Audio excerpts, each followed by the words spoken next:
Muito bem, este é a Conexão Futura ao vivo, aqui pelo canal Futura e também pela internet no nosso site, que é o futura.org.br.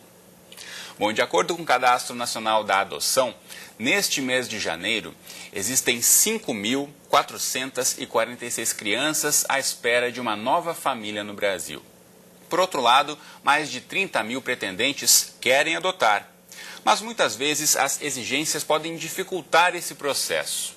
Mais da metade dos pais querem um bebê com até 2 anos de idade e apenas 2% das crianças disponíveis estão nessa faixa etária.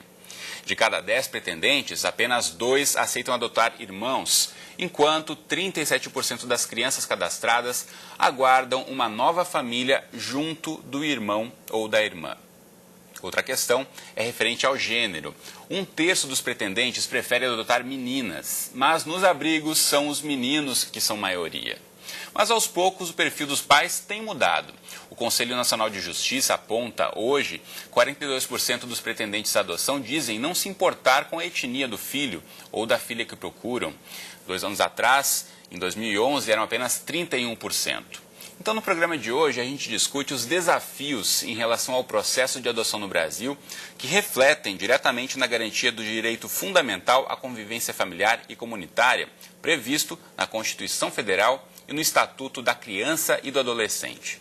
Então, para essa conversa, a gente recebe aqui no estúdio o Murilo José de Giacomo, ele é promotor de Justiça da Infância e da Juventude do Paraná. Aqui ao meu lado está a Leila Queiroz, que é coordenadora de programação. E também conosco a Sandra Amaral, ela que é diretora-presidente do Grupo de Apoio à Adoção De Volta para Casa. E você em casa, como sempre, também é nosso convidado, então aproveite para tirar todas as suas dúvidas, participe desta conversa mandando mensagens, comentários e opiniões para a gente. Pela internet, você já sabe, tem 2 formas de mandar o seu recado. A primeira delas é na rede social, então não perca tempo e acesse aí futura.org.br, que é o nosso site, ou então diretamente no facebook.com/canal Futura Oficial. Outra forma de mandar recados online para a gente é no microblog, no Twitter, mandando mensagens para o perfil @canalfutura. Outra forma de entrar em contato com a gente é no bom e velho telefone, que é o 0 operadora 21 3523 4098, os números que já estão aí na tela para você tomar nota, ligar para a gente, mandar o seu recado. Daqui a pouquinho coloca a sua questão aqui no estúdio para os nossos entrevistados. Tudo bem com vocês? Bem-vindos, boa tarde. Boa tarde. Quero começar ouvindo a Leila, que está aqui do meu lado, ela que é mãe de 2 meninas. Quero começar ouvindo de você, Leila. Desde sempre a adoção foi uma opção para você? Não, eu não pensava em adoção, enfim, eu não pude ter filho, aos 30 anos eu tive tive que fazer uma esterectomia, eu tirei o útero, não podia ter filhos. E aí, como eu sempre quis ter filhos, eu resolvi que eu queria adotar. Mas não era uma coisa que eu tivesse muita certeza, ou como é que era, eu tinha muitas dúvidas como é que isso ia acontecer. E a primeira adoção, eu adotei 2 crianças, né? A primeira que eu adotei, que é a minha filha mais velha, que é a Clara, eu sabia da criança, porque eu tinha uma amiga que era instrumentadora cirúrgica de um hospital e me ligou e falou, olha, eu não sei o que você vai fazer com essa informação, eu tenho um bebê aqui que vai pro abrigo, ninguém quer, e eu rezei para Deus, a imagem que me veio foi você faz o que você quiser com isso. E aí nós fomos vê-la, eu fui lá, enfim, eu e meu marido, assim, meio assustados, a época, a chefe da pediatria falou, olha, essa criança só sai daqui pelos meios legais. Eu falei, não, mas eu só quero pelos meios legais. E aí foi uma maratona, em 15 dias eu fui ao Ministério, a gente fez a entrada, a gente conseguiu a direito de visita, visitamos ela. E em 15 dias a Clara estava lá em casa, eu não tinha um pé de meia, eu não tinha uma meia, eu não tinha nada. Eu digo que a minha gravidez durou 15 dias. Eu fiquei 15 dias grávida e ganhei um bebê de 2 meses. E foi uma experiência muito, muito bonita, assim, para mim, pelo menos, assim, porque a gente começou, a Clara, enfim, era minha filha, eu não consigo imaginar hoje em dia outra criança que não seja ela, né? Tanto que 4 anos depois a gente resolveu, eu brinquei que a minha segunda filha é minha filha planejada. A Clara veio no susto, a minha segunda filha planejada, eu fui na primeira vara, me inscrevi, fiz todo o processo e aí ganhei um certificado, que não sei se nos outros estados acontece, dá um certificado apta para adoção, e aí entrei numa fila e fiquei esperando essa fila, e aí no dia 27 de dezembro de 99, meu segundo presente que chegou, que foi a Natália, que, enfim, nasceu no dia de Natal. Por isso que ela se chama Natália. E foi 9 meses depois da primeira. Foi muito engraçado. E aí, até as duas, enfim, eu não consigo imaginar. Eu sempre falo isso para elas falam da adoção, elas sabem da adoção, isso é uma coisa absolutamente transparente, elas sempre souberam da adoção, que elas não são.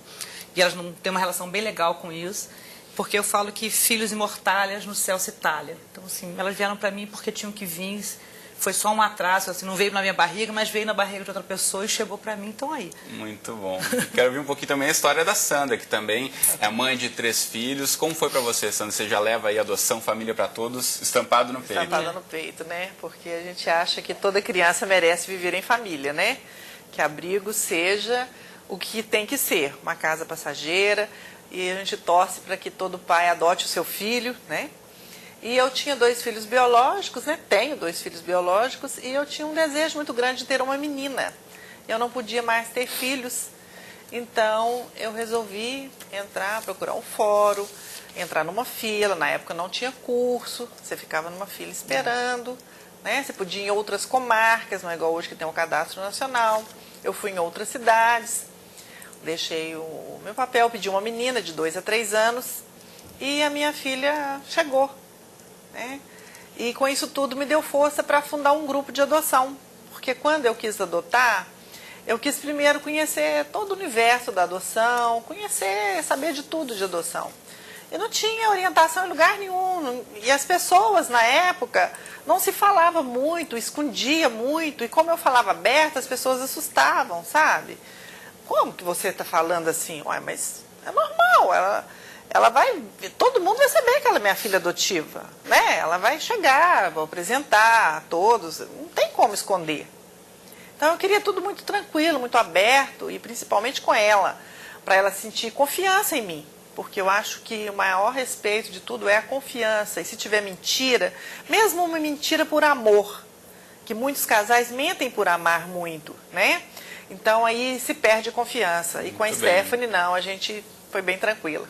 Murilo, a gente tem 2 histórias aqui, falando um pouco de adoção, e você que acompanha essa questão desde a década de 90, já deve ter visto e percebido um pouco da mudança também, que a gente falava um pouquinho até antes de começar o programa aqui, já tinha começado o bate-papo em relação a isso, né? Como a sociedade brasileira, de certa forma, tem mudado essa percepção, a discussão sobre adoção tem estado mais presente, e até a partir do Cadastro Nacional de Adoção, isso foi um grande marco para essa discussão avançar. Exatamente. Houve, nesse meio tempo, uma mudança na própria lei.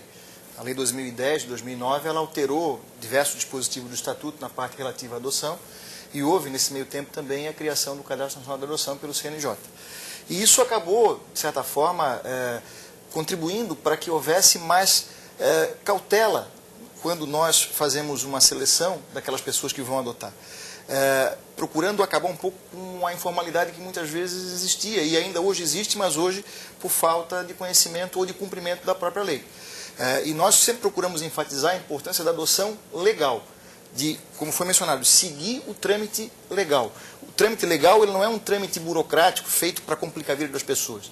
É um trâmite necessário para que nós possamos ter segurança para quem nós estamos entregando aquela criança ou adolescente que já teve, né, a infelicidade de ser afastado da sua família biológica, para instituir uma nova família, né, adotiva, mas como eu costumo sempre dizer, uma vez consumada a adoção, essa adoção ela vai ter a mesma função, o mesmo efeito de uma paternidade biológica, e a pessoa que se torna pai ou mãe adotiva se torna pai e mãe, ponto, né? Desaparece qualquer designação discriminatória. E eu acho importante que as pessoas também compreendam que quando se faz uma habilitação à adoção, que é um procedimento preparatório para adoção, nós estamos, na verdade, procurando colher informações que nos deem segurança de que aquela pessoa ou casal que vai adotar realmente está preparada para as consequências presentes e futuras da adoção.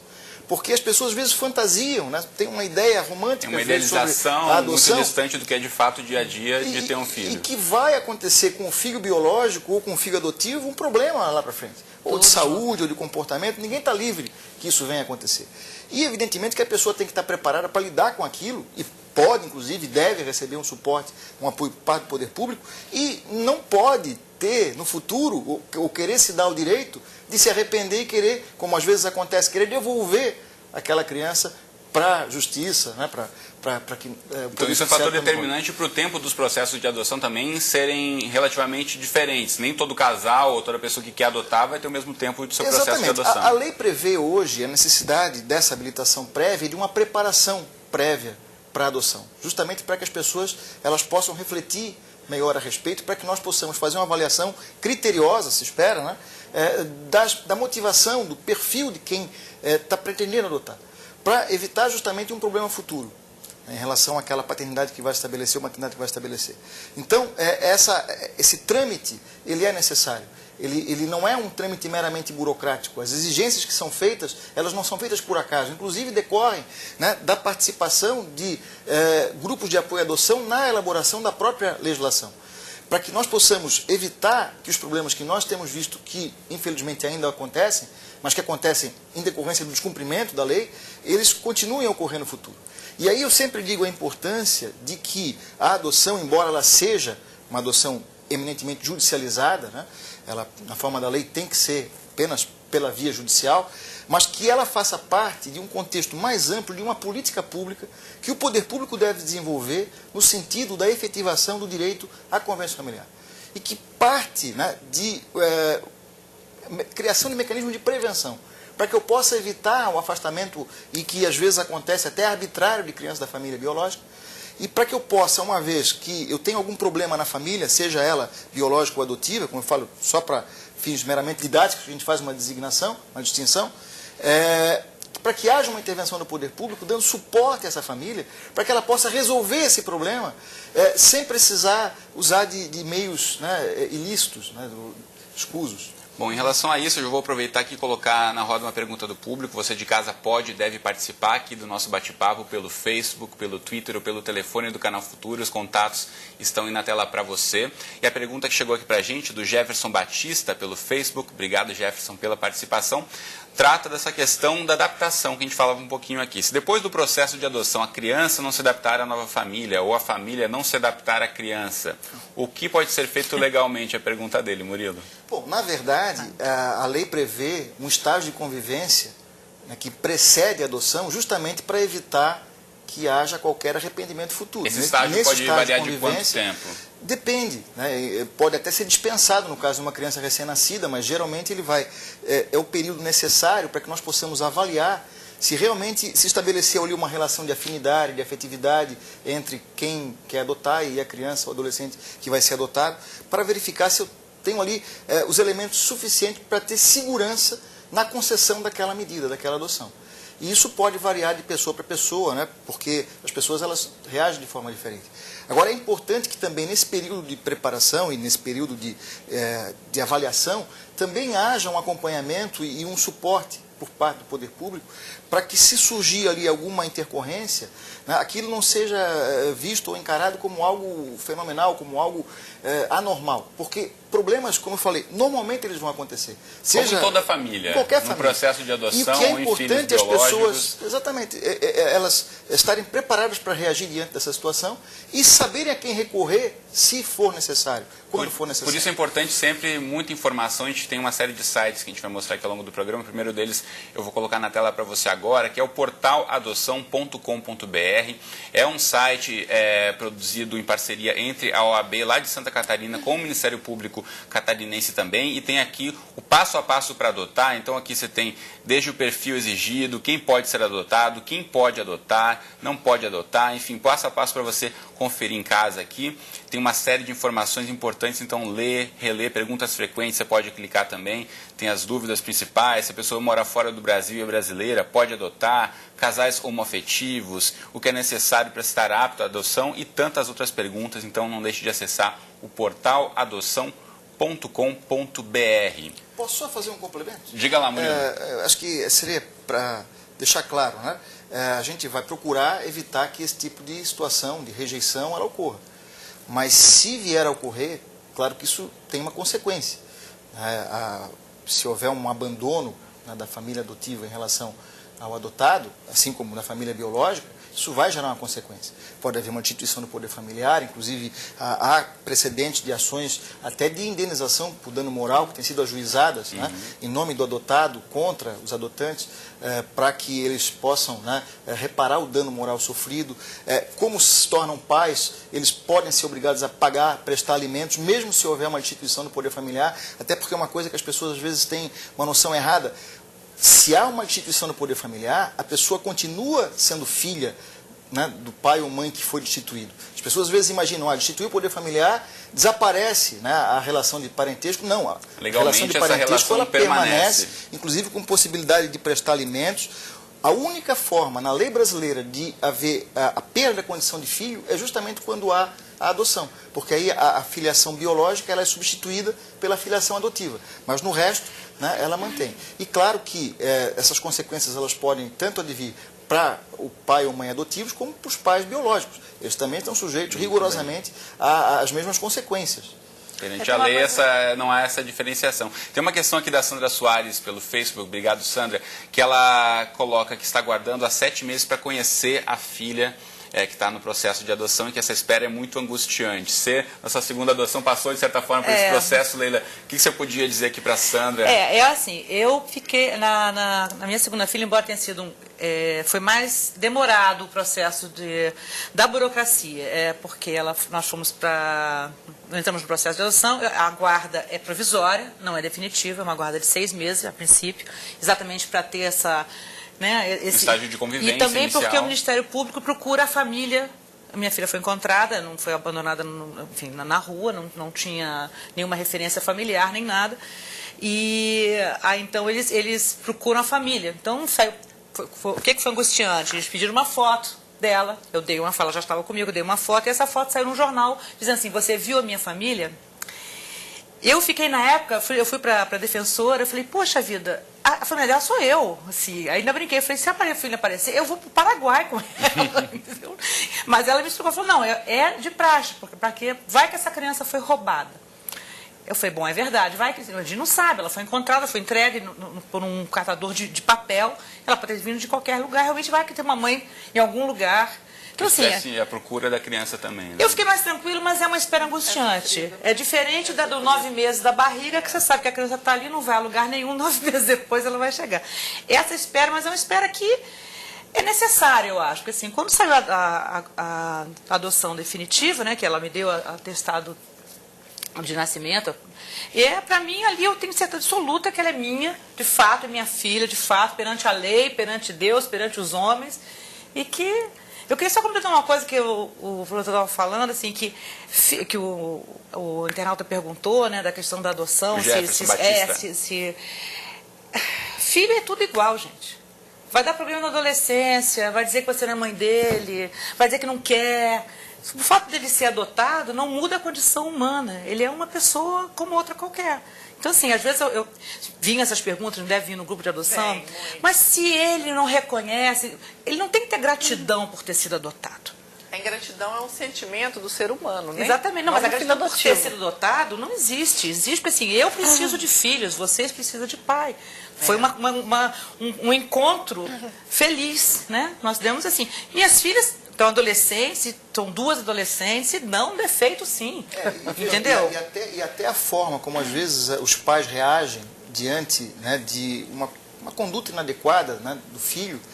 Se na hora eles jogam isso, não, você é adotado, te tirei da sarjeta, alguma coisa assim, isso tem um efeito devastador para aquela pessoa. E até nesses cursos preparatórios é importante que as pessoas elas sejam orientadas sobre como devem revelar a origem, né, da paternidade ou maternidade, para que isso não gere um trauma, não seja um problema mais para que isso não traga um problema futuro. Em relação a isso, eu quero colocar na tela agora um site do grupo que a Sandra participa, que é o devoltapracasa.org.br, vai aparecer aí na sua tela. Tá aí para você ter outras informações sobre esse grupo de apoio à adoção. E você falava um pouquinho do curso também, né, Sandra? E como o Murilo já citou, dessa preparação de fato para a família estar ciente dos desafios que vai enfrentar a partir do momento da adoção. Na nova lei da adoção foi até uma sugestão dos grupos, porque os grupos de apoio já faziam isso. E a gente queria que fosse uma responsabilidade maior da equipe técnica fazer isso. Preparar todos, porque nem todos os lugares tinham um grupo de adoção, nem todo mundo sabia, e é muito importante. O doutor Sávio fez uma pesquisa, na época, que os casais que frequentavam os grupos de apoio não tinham devolução, e quando tinham era mínima. Por quê? Pelo preparo, sabe? Pelo tempo que está lá falando de adoção, conscientizando o que era uma adoção. Né? Eu, particularmente, falo para os casais que me procuram que a adoção é você investir a sua vida na vida de outra pessoa sem querer nada em troca. Isso não é só no filho adotivo, não. No nosso biológico também. Né? Porque quantos pais não adotam seus filhos? Então, você está investindo a sua vida numa pessoa. Se ele vai ser grato ou não, nós não sabemos. A ingratidão é do ser humano. Então, você não tem que cobrar isso do seu filho. Amor de mãe, ele é um amor incondicional. Eu acho que a única pessoa que ama incondicionalmente é uma mãe. Uma verdadeira mãe, aquela que adotou, que não precisa ser só do seu coração, pode ser gerada na sua barriga, mas ela adotou o seu filho. Ela está investindo a vida dela na vida do outro ser. Então, é por aí. Então, o curso é muito importante. Eu tenho certeza que hoje, se o doutor Sávio fizer uma nova pesquisa, depois que começou as equipes técnicas preparar os casais, como deve ter melhorado? Deve ter aumentado o perfil da idade, porque no nosso grupo aparece muita adoção tardia, até 9 anos é bem tranquila ainda de se encontrar família. A cor parda, negra, não tem essa distinção que tinha aquele mito, que era branquinho até 2 anos, de olho azul. A gente não vê isso. Às vezes o casal chega e me fala, mas como que eu vou ficar? Será que ser bebê até 2 aninhos você acha que é mais fácil? Como que é menino de 2 anos? Eles chegam afoitos, querendo saber tudo. Então essa informação, essa troca de informações com outros casais e pais que passaram por esse processo é fundamental. A gente está, infelizmente, já encaminhando para o finzinho do programa, o tempo aqui passa voando. Eu quero mostrar rapidamente mais 2 sites para você de casa. Um deles é esse que já está na sua tela, vai aparecer para você, que é o Cadastro Nacional de Adoção, que já falamos aqui algumas vezes. Você pode consultar aí a partir da Vara da Infância e da Juventude mais próxima de você, a partir desse site, que é o cnj.jus.br/CNA, de Cadastro Nacional de Adoção. Você vai aqui em consulta pública, abre essa aba, você pode fazer a partir do estado, da cidade e da vara da infância mais próxima de você. O outro site é esse aqui, que é o criança.mpr.mp.br, que é do Ministério Público do Estado do Paraná, aqui representado pelo Murilo, com muitas outras informações em relação à área da criança e do adolescente, então não deixe de acessar. Antes de encerrar, tem várias perguntas do público, eu quero aproveitar aqui o tempo para ouvir de vocês as questões, por exemplo, da Ingrid, aqui do Rio de Janeiro. Obrigado, Ingrid, pela participação. Ela pergunta se uma pessoa com 75 anos de idade e que perdeu já um filho há 23 anos poderia adotar uma criança. Existe um limite de idade para adoção, Murilo? Não, não existe um limite mínimo. A pessoa tem que ter no mínimo 18 anos, mas não existe um limite máximo. Em tese, qualquer pessoa acima de 18 anos pode adotar. Você vai fazer uma avaliação, né, das condições reais daquela pessoa, o preparo, a motivação, o porquê que ela quer adotar, para verificar se essa adoção, ela de fato é do interesse daquela criança que vai ser ou não adotada. Então, a gente sempre tem que ver, a adoção, ela visa primariamente satisfazer os interesses dos adotandos, né, da criança, do adolescente que vai ser adotada, e não de quem vai adotar. Em relação a isso também, respondendo a Luciana aqui, solteiro ou casado, isso não há uma diferenciação também. É irrelevante, pode ser solteiro, pode ser casado, né? Inclusive não existe, né, limitação quanto à questão da orientação sexual, né? Qualquer pessoa pode adotar. Muito bem. Infelizmente o nosso tempo já estourou aqui, a gente vai seguir esse bate-papo em breve, a gente vai seguir tratando de adoção aqui no Conexão Futura, mas por hoje quero agradecer a Sandra, o Murilo e a Leila por terem estado aqui comigo no estúdio. Muito obrigado a vocês. Prazer é meu. Muito bom. Você de casa, obrigado pela companhia. A gente volta a se encontrar então amanhã às 2h30 da tarde em mais um Conexão Futura. Como sempre, eu espero você. Até lá.